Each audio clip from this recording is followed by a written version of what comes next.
You're listening to Music Tectonics.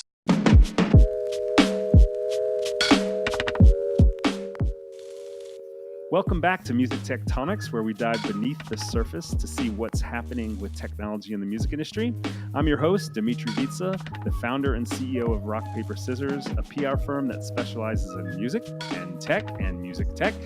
Today, we're going to talk about music tech acquisitions. And to do that, I would like to welcome our guest today, Vickie Nauman, a music tech strategy consultant based out of Los Angeles and whose company is called CrossBorderWorks. How are you doing today, Vickie? I'm great. I have a nice rainy day in LA, so all is well. Yeah. Before starting her consulting business, Vickie was the U.S. president of 7 Digital, the company that provides music licensing white label services to apps and brands and more. She did a stint with Sonos before smart speakers were everywhere, and her own practice has advised companies ranging from Mixcloud, Spotify, Downtown Music, Bose, Sound Exchange, among others. So, Vickie, I thought you'd be the perfect person to dive into recent and historic music technology acquisitions, of which there have been some super interesting ones in the past year. So let's just dive in, and I'll ask you, what have been some of the most eye-catching acquisitions in music tech from your perspective? Well, I often look at these things as on a spectrum. On one end, there's companies that are trying to augment their teams, and they just want to do an acqui-hire to those that acquire a technology or a company, and it really adds to their portfolio. And my passion is always the latter of the two, because I look at things like when the Echo Nest was acquired by Spotify and the technology that the Echo Nest had created to do personalized playlists and really using a lot of advanced technology that wrapped around music to make it algorithmically friendly, and how that fed into Spotify's platform. I think that was really transformative. I also think that one that hasn't really risen to probably as many people's minds is CD Baby and AdRev, because CD Baby is so much of a DIY musicians platform and company, and then adding an advertising and a claiming system onto that just completes this full cycle. Another that I think was also really interesting that gets more into the guts and the rights side of the business is when Sound Exchange acquired CMRRA in Canada, which is a mechanical rights administrative company. And that opened up Sound Exchange, who had label and artist data. It opened Sound Exchange up to Sound Exchange Works, which also has the publishing side of the business. Wow, yeah. I mean, those are interesting because all of those are so different. Each one of those examples that you gave, you've got Echo Nest with kind of like increasing some of the technical abilities around. I assume it ended up being around kind of music discovery, music recommendation. CD Baby and AdRev around the idea of really building out additional revenue streams for CD Baby, possibly targeting different potential customer base as well there. And then, I think similar to the Sound Exchange one you mentioned, there's also the CSAC acquisition of Harry Fox, where you have these really interesting, like pretty long-term music industry organizations and companies realizing that there's some synergy between different types of rights that were kind of managed in separate silos that are now, it makes sense to see where the crossover is. And if you're really good at managing data, collecting money, paying money out, there's probably synergies there as well. Absolutely. And I think that, the pace at which technology is changing and the pace at which the demands on everyone who's doing anything around music rights, you almost have to acquire or really, really build massive teams and infrastructure to keep pace with it and be competitive. So I think putting some of these companies together that in previous worlds might have been, in completely different worlds. There's a performing rights and there's mechanical rights. Never the twain shall meet. Well, yes, and in fact they are. now. Same thing with, it used to have been heresy to think of having sound recording rights and publishing rights under the same roof. But that's exactly what Sound Exchange and CMRRA have now. And I think all of these things are signs that the industry is really changing, and a lot of the things that in the past might have been firewalls for business reasons now are almost necessities to tear those down and put different parts of the industry together because the lines are blurring so much. Right. And it's interesting that as you see the shift in what types of formats music is getting consumed in, that those rights that made sense to be split out for different reasons, it's like Humpty Dumpty. It's got to be put back together again. And so sometimes you see those partnerships as a result of that. There was a moment of acquisitions probably six-ish years ago. I think maybe a little bit, around then, maybe a little bit longer, when the Orchard and there was all the consolidation, the first round of consolidation they did around aggregators and distributors. So IOTA and Iris, and then more recently Fine-Tune.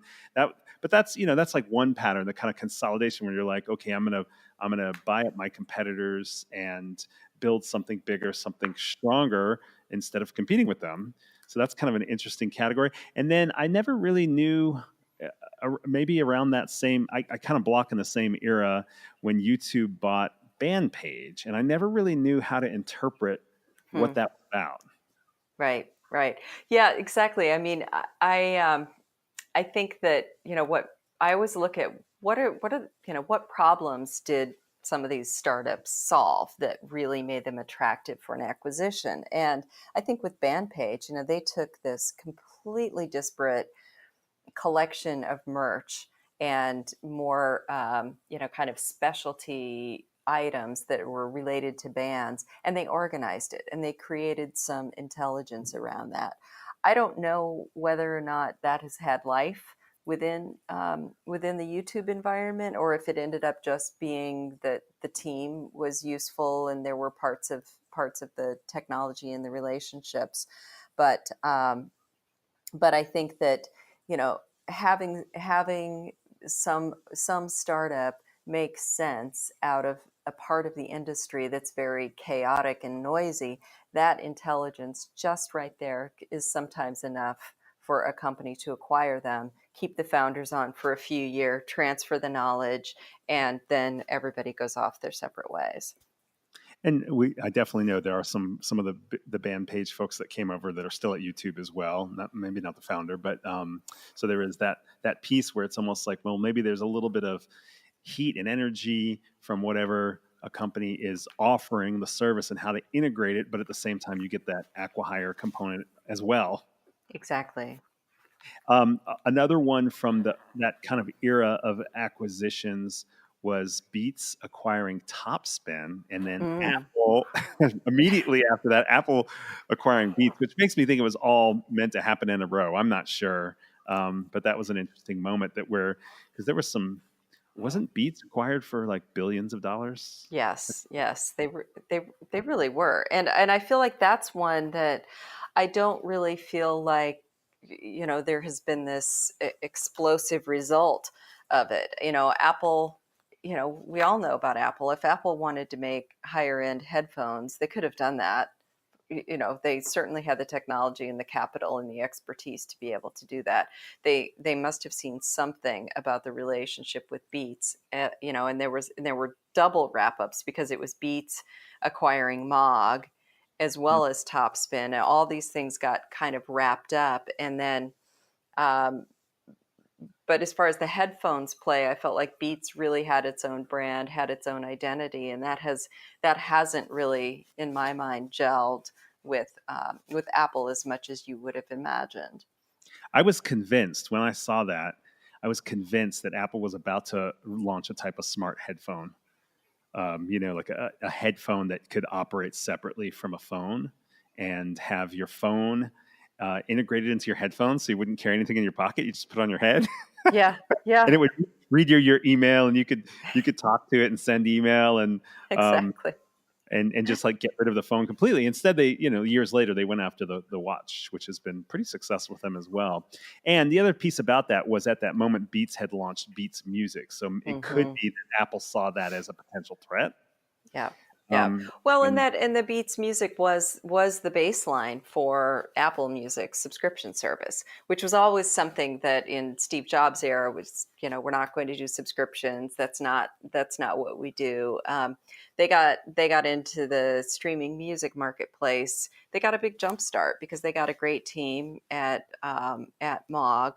They had at least a viable product, even if it didn't end up being the product that we see as Apple Music today. They got a really good jump start on it. And a lot of, I think a lot of people use a streaming service and they are, they're convinced that they can build something better. And streaming services and almost all music applications are kind of like an iceberg. And the only part that you see that's above the surface is the UI. And there's just a massive stack of complexity that's underneath the water. And so acquiring something that's functioning and that has caching and systems and subscriptions and currency conversions and all of these really deep things that you have to build into a streaming service, that's extremely valuable to be able to immediately port that into your systems and turn it on instead of building it from scratch. Yeah, it's interesting. I feel like there was a moment when we saw a lot of streaming services trying to launch and then some consolidation, like Pandora buying RDO, and there was Songza when Google Play acquired Songza.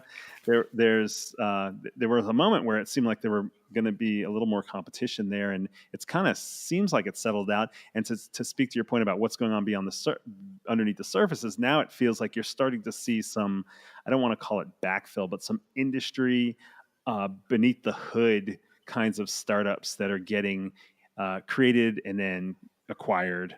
I think about Spotify's acquisition of Louder as another one that's like, oh, well, here's a problem we haven't solved yet.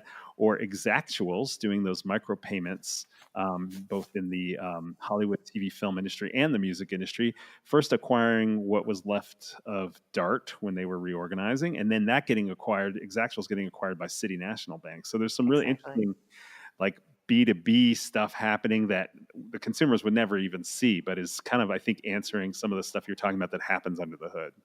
Exactly. And I think that in the music industry, it really wasn't until 2015 that any of the major stakeholders believed that on-demand streaming was here to stay. Because 2015 was really a turning point when money started to come out of the back end of services and the licensees were exceeding their minimum revenue guarantees.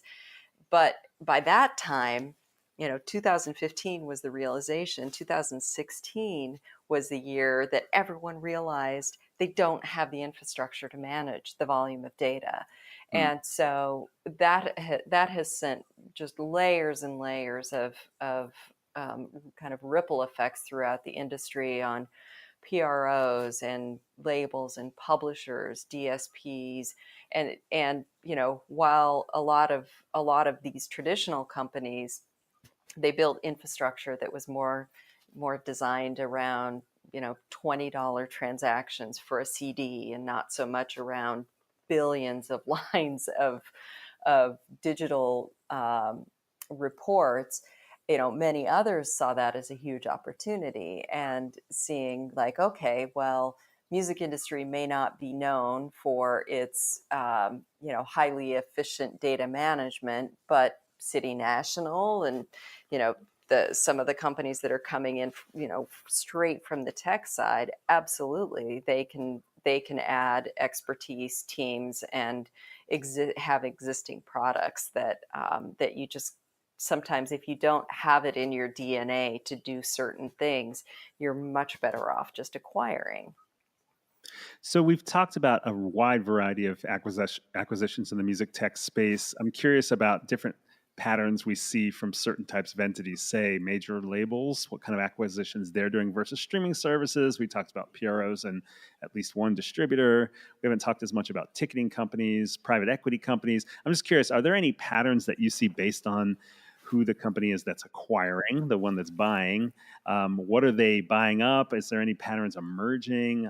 We've talked a little bit now just about a lot of the streaming services starting to build in these other services. But what about major labels, for example? Are you seeing any patterns for what they're interested in, kind of as an acquisition target? Yeah, well, it's I think we first started seeing a lot of patterns with major labels acquiring uh, distributors, and Mm-hmm. on one hand, you would see, Sony that has the Orchard, that owns the Orchard outright. We have Warner that has ADA, and now this year Universal bought the remainder of InGrooves that they've had a long-standing partnership with, um, and I think, all of those acquisitions are really interesting because they serve multiple purposes. In the one hand, when market share deals are struck between licensees and licensors, having a really specialized high volume distributor underneath your hood, that's really helpful, because then you're consolidating in the marketplace all the music that you control, even if you don't own the rights to that. From a longer term view, I also see that we're seeing so many shifts in the way licenses are being granted between artists and songwriters and labels and publishers, that many more artists are choosing to retain their rights. And that doesn't necessarily mean that they're always leaving a major label. Sometimes they do, but sometimes they go to an admin type of deal. Maybe they go to a different type of split. Same thing on the publishing side. And so when you think about the future state of the industry and where the growth is, I can see a world in which there are many fewer traditional deals that are being done within major labels, and then a really wide mix of distributed catalogs, distributed artists, and a shorter list of artists who are signed in a traditional way.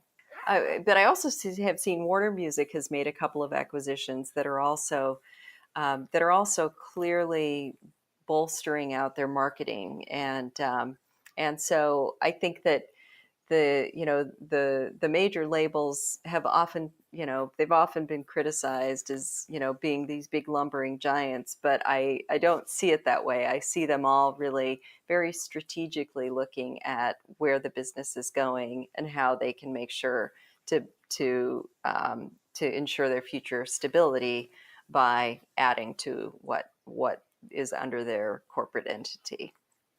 Well, and what I was going to say, it's interesting that there's kind of this. It's almost like a battle for who's going to connect the pipeline from the major superstar artist through to the indie artist as well. Mm-hmm. Because on the one hand, the way you described it just then made me think, well, the majors may be using that as an A&R funnel, right? They get a chance to see at the lowest levels of market impact what artists are starting to just barely come out of the gate before somebody else snaps them up. So that's an opportunity there. Absolutely. And you see Absolutely. that in the deals that the streaming services are doing too, with both Apple and Spotify making acquisitions around that you could see as maybe A&R or direct to artist platforms, and SoundCloud too, for that matter, doing a distribution offering as well. So it's interesting that for so long the model has been about, we're going to find these artists, we're going to develop, and then we're going to push them through our channels of distribution and marketing at the highest levels, to now saying, well, actually, we're really interested in everything. We just need to get it early enough and look at the earliest signals to see which ones are going to break out. Exactly. And the Apple Platoon acquisition, I think, is a perfect illustration of this. And and as we're seeing artists that are choosing to drive more of their own destiny, it does open up um, an entirely different framework around, the artist is the one that's making a decision on who their teams are and how they want to release music and how they want to tour and what their sound is like. And that's exactly what Platoon was about. It was really designed around this new, more modern way of artists driving their own destiny, and Apple snatched it up. Now, of course, Denzel has he's got a very long history with Apple, but there's a lot of power in having your pulse out in the A&R world that most of the DSPs are just, they have enough on their plates. They're generally not going to be experts at that as well. Before we move on to the next kind of topic within this, Vickie, I was interested that I think it's Nick Holmston at Spotify, and I mentioned this on the podcast before, was quoted in the Hollywood Reporter about a month ago talking about Daniel Ek having a vision of something like 1 million artists being listened to by 1 billion listeners. And the quote also included something about how when they increase the diversity of offerings, they get more engagement from listeners. And so I'm also wondering if labels are also seeing that, kind of seeing that data signal and responding to that too, to say, well, it's not just about hits, it's about this variety and diversity that is more what moves the needle on a larger scale, especially when you're in a digital world where shelf space is not an issue. There's no money locked up in physical product. It's like, well, let's put it all out, and it's not, it doesn't matter. And which is, kind of like the CD baby model, where there's so many things there that it's, it's structured in a way so it doesn't have to be hits. No, exactly. And I think that, for many, many people like me and probably you that have been in the indie music church forever, I think that we've known that. But what I'm also, I also, because I've been doing this for so long, now I remember back to when I worked in radio, and when you're in radio, you have a signal and you have a market, and you have to focus. You have to segment the market and say, we want to go for the 18 to 34-year-old educated urban consumer who has X, Y, and Z demographics.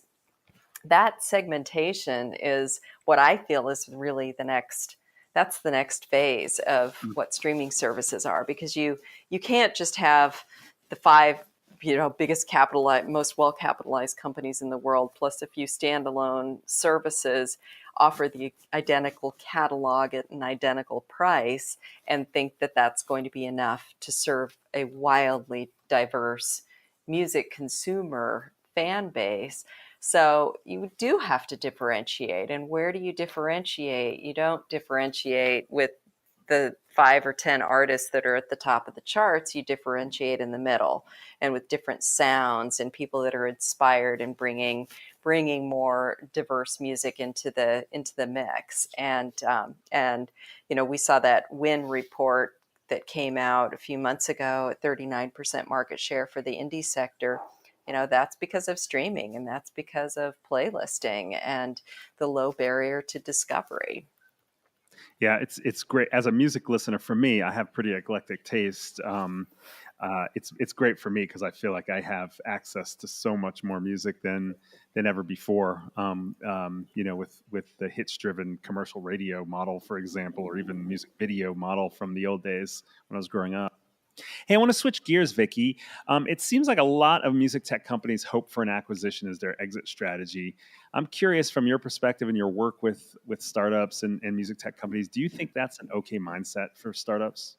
Well, I mean, yes and no. I think that it's a narrow focus, and if you say, wow, there are 5 companies that are struggling to manage data or mechanical rights or something that's highly specific, and you say, we're going to build a better mousetrap. We are going to build this. We're going to operate for 3 years, get a minimum viable number of customers, and then sell.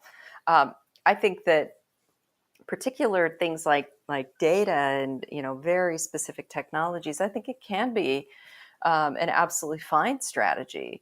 But I think if it's something that where you're trying to acquire customers and end consumers in music, and you want to build a streaming service, you want to build something that has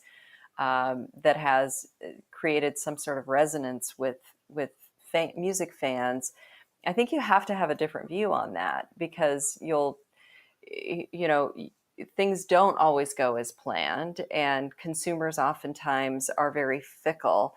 And if you just think you're going to build a service because you want to sell it, and you don't want to worry about your business model, you don't want to worry about your cost structure or anything else, you have a really high risk of that not going as planned. And we have a really complex industry that is moving very quickly. All the parts are moving at all the same times. And I almost always advise companies to, to narrow their focus and really try to identify where there is a customer, where there's a group of customers that you can target, that you could reach, that you know how to communicate with, and that you could provide a service to them.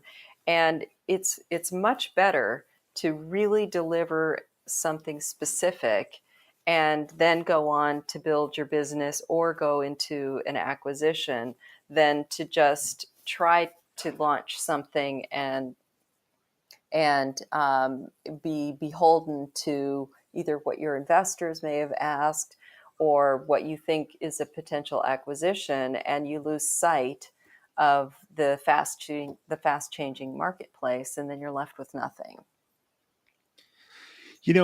That's interesting. I think a lot of startups maybe don't know the answer of whether they should plan an exit related to acquisition or try to build a sustainable, profitable model over a longer term. Right. How do you think when younger startups are coming to, because they may be like, I'm fine with either one. It doesn't matter to me. I want to do something great, and I'd like to get paid, and it doesn't matter to me whether it gets acquired and I work for another great company, or I just build a lot of value and I start generating revenue that way. But it does impact strategy. In terms of how you're going to allocate whatever funds you have. What do you advise a startup if they're trying to decide it? Should I kind of like prepare this for more of an acquisition, or should I prepare this for the long haul? Yeah, well, I think it's hard to answer that, but one of the pretty vague. I kind of set it up pretty. It depends on what they're doing, right? Right, exactly. It really depends on what they're doing, and I think that the process of creating a startup, seeking funding, getting your product market fit right, getting your product out, finding your customer base, then having revenues flowing, that's a lot. It's a lot. And I think that, in a world right now where we have lots of huge companies and then, a really robust startup environment, the companies are also going to be looking at the team. And in an acquisition, it's kind of the same with investment. It's so much of it is about the team. And yes, there are some cases where you just have a technology that someone wants, they're going to buy it, and that's all it is just a pure tech play that you built something that fits precisely into a bigger company's product lineup. But most of the time it isn't. Most of the time it's really, what is the underlying tech stack? How did they build out, and how did they get this to fit the market? Is that product built to scale? A lot of times I think companies that are trying to exit too quickly, they cut corners, and they haven't really contemplated the reality that if your product really needs to scale, that's a whole different ball game than if you're building a product as a proof of concept and for a small, very niche customer base. And most of the companies that are going to put money in on an acquisition are going to want to see that there's scalability, that there's a team that has been able to understand the market and could add intelligence and be able to work with the acquiring company to integrate it into their environment or build something new. A lot of companies, they just want to acquire a team that has a particular skill set, and then they don't, they throw away the tech and they rebuild everything themselves. So, I think it's kind of short-sighted for people not to think about these other nuances than just building a product or a platform and then making the rounds and hiring your banker to sell. Right. Yeah.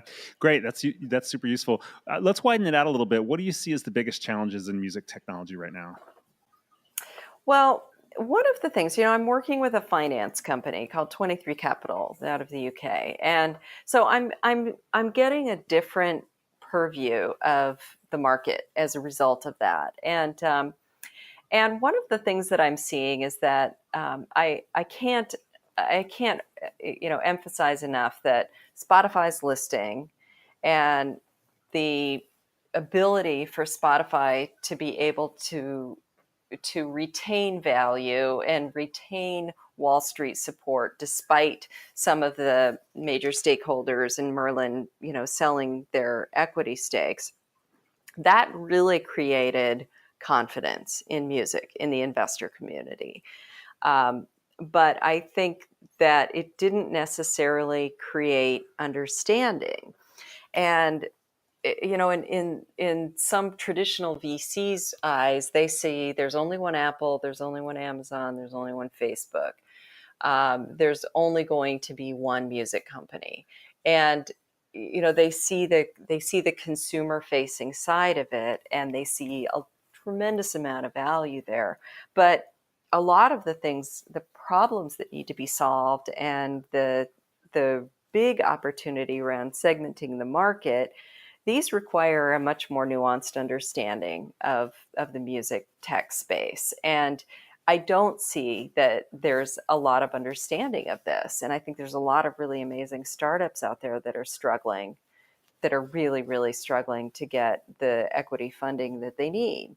Mm-hmm. I don't really know what the answer to it is, except that we need people who are informed about the music tech space, who can help investors get a little bit more comfortable with music, and the history is definitely there, that for years investors gave money to startups gave all that money to labels for advances, and then the startups had nothing left and they failed, and we repeated that for a number of years, and that memory is still quite vivid in a lot of investors' eyes. But I think some of the funds, I've seen a handful of new ventures that are coming out, certainly Techstars for music, and there's a handful of others that I think are that are taking a traditional venture funding approach, but really applying it to the specificity of the music market. And I think that is a really, really important. That's a really important piece of it, because I think that there are a lot of companies that are just not fitting into the mold of what a traditional investor looks for, but they still are solving a problem in the music sector, but they just aren't able to bridge the gap. Right. Yeah. I mean, it's interesting to think in terms of where we are developmentally as a marketplace for digital music versus where we were when all those acquisitions we were talking about. I mean, there's still acquisitions happening. I mean, we haven't even gone into the Spotify buying Gimlet, or Exactly. Liberty buying the rest of Pandora, or Apple buying Shazam. There's a lot of big, but that doesn't help a lot of the smaller startups. I mean, I guess Gimlet is probably very startup-y in that they grew really quickly, but they also weren't exactly in music. Which is interesting in itself. But yeah, I mean, it seems like, there was a moment in time where people were taking those risks on smaller startups with great ideas, and it is challenging now to figure out how do you bridge the gap from idea, proof of concept, and then to really get scalable. So Yeah, and we don't have very many companies that are making music available to consumers now. There's been so much consolidation that 10 years ago there were so many startups operating under the DMCA and others that were coming out with new models. And now music is really in the hands, a full catalog of music is really in the hands of a handful of companies. I want them all to succeed, especially the standalone services like SoundCloud and Spotify. And I still would consider Pandora to be different than being just part of Apple, Amazon, and Google, simply because I feel like we need the diversity and we need people who are as focused on music as possible.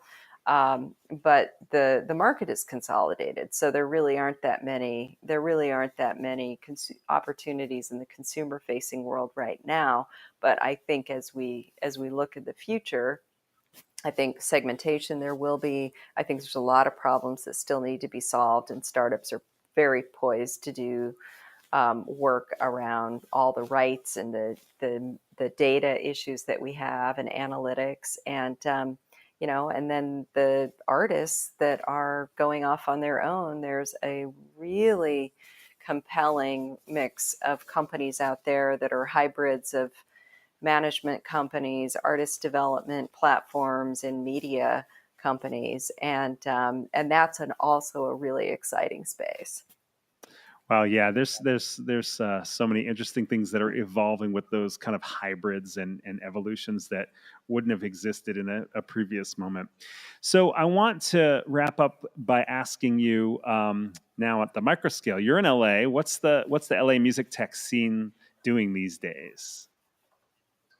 Yeah, well, LA is really growing in its technology presence, and it's an exciting time because this city used to be so dominated by Hollywood and by the recordings of major artists. There's always been a scene here that's really focused on the art. But now technology is moving in, and it's not just, we had the Silicon Beach, which was a lot of things out in Santa Monica that were just, they were just the kind of the early stages of startups. But now we're getting a whole ecosystem here where we have investors, we have content creators, we have technologists, companies that tried to even operate in San Francisco and couldn't hire. There's just not enough engineers to hire, or at a rate that was affordable. They found a kind of a different mix here. And what's also really nice is that because of the history and the legacy in Los Angeles of the art and the creators behind it, there's a slightly different mindset. It's not just about, especially from the investment standpoint, it's not just about scale and your SaaS model and the more hardcore technology. There's a greater understanding in this city around the value of connecting with consumers, the art and the content first, and the technologies that support it. And it's changing. It's changing the landscape, and it's super exciting because I feel like technology is a lot like music, where it tends to thrive in hubs, and technologists and tech startups want to be around other tech startups, and we're seeing a lot of that popping up here as well as other areas around the country. And I think that the more that we have the creators in mind in a technology, in a music tech play, the better off we are, because sooner or later you realize that there's this sprawling creative process that is that needs to have a life of its own, but the technology that can enable it and transport that out to consumers, there's a really, really great combination there. And I think LA is just developing a music tech scene that has incredible diversity and a really well-earned focus on the creative side of it. It's really cool to hear you describe it almost in cultural terms, that there's kind of an ambiance, a sensibility that's related to LA's history that's emerging as tech and music kind of coalesce there. Yeah, exactly. And I think that as we're also seeing companies like Warner Music and Spotify and others going downtown LA in the arts district, that's also transforming. That's transforming this city as well, because Los Angeles doesn't really have a city center. We have lots of villages that are connected by a massive freeway system, and so we've got hubs starting in Santa Monica and now downtown LA. And Hollywood, and then all the traditional players are mixed in there, and it feels to me like the city is transforming at a really rapid pace, and it's makes me feel great to see companies again like Spotify and Warner Music that are investing in going downtown and providing a baseline for a new hub in LA. Yeah, and obviously all the major labels have a presence in the LA area, and Google and YouTube have creator space there. Apple Music is opening up something there. So yeah, it's interesting to see. So Vickie, this has been really great. How can people stay in touch with you, find out what you're up to? Are you a Twitter person, a LinkedIn person, or something else? Yes, I'm definitely on all social media. I would say that I'm probably a very poor user of Twitter, but I'm not hard to find. I'm on LinkedIn. I speak at a lot of industry events, and there's a contact form on my website, on my CrossBorderWorks website, that anybody can send me a note and get in touch. And I'm always open to hearing new ideas. I'm very bullish about the future of music and think it's a super exciting time. So I always love hearing people that are coming up with the next big thing, and don't want to hinder anyone from getting in contact with me, because that's part of the cycle of just staying on top of the startups and people that are hungry for the future of music like I am. And you know what? I've followed you at events and online forums and some pieces you've written, and I think you emit a very generous and supportive and positive approach to the music tech scene. So I appreciate you being out there. I appreciate you taking the time to be on the podcast. Thanks so much for joining me, Vickie. Well, thank you. This has been really great, and yeah, it spurred me to think more about all the acquisitions, and there are so many that we can't even get to. But thanks, and I really appreciate the thoughtful discussion. Great. Likewise, I appreciate it too. Thank you all for listening to Music Tectonics. You can stay apprised of what we're up to at musictectonics.com. Sign up to our newsletter, and also please subscribe to Music Tectonics and spread the word about the podcast. We're still relatively new and would love to engage with you online as well. We're on Twitter as well, and keep listening. Thanks so much. You're listening to Music Tectonics.